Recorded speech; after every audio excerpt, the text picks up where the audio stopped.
ఇంజక్షన్లకు మాత్రలకు తిండికి అన్నిటికీ మంచిదే. తప్పకుండా జగన్ ఇస్తున్నాడు అందరికీ, ఏది తప్పకుండా ఇంకా ఇస్తాడు. మనం ముందుకు తెచ్చుకోవాలా జగన్ను. నా భర్త చనిపోయి 20 ఏళ్ళు చాలా అయింది.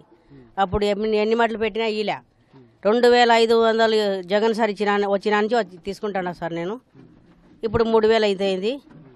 3000 నాకు బాగా ఆశ్రయిస్తుంది. జగనన్న రాలాసుకి నా ప్రాణం ఉండించేపు జగనన్న రావాలని కోరుకుంటా. జగన్ సార్ వచ్చిన నుంచి పింఛన్ తీసుకుంటాను సార్ నేను. ఆయన సొమ్ము తింటాడా. నాకు వాళ్ళకి వారంటీ పని ఇచ్చినారు, ఒక రూమ్ ఇచ్చినారు, భూమి ఇచ్చినారు. అన్ని విధాలుగా మేము ముగ్గురం ఉండాము. జన్మభూమి కమిటీలో అప్లికేషన్లు పెట్టి కూడా లాభం లేకుండా పోయింది. ఒకసారి కూడా ఇవ్వలేదు. 2000 నుంచి నేను స్టార్ట్ అయ్యా. జగనన్న వచ్చిన తర్వాత అంతకుముందు లేదు. నేను ఈ పొద్దు 3000 రూపాయలు ప్రతి క్వార్టర్కు ఎక్కుతూ ఉండదు కాబట్టి ఈ పొద్దు 3000 రూపాయలు ఇచ్చినారు.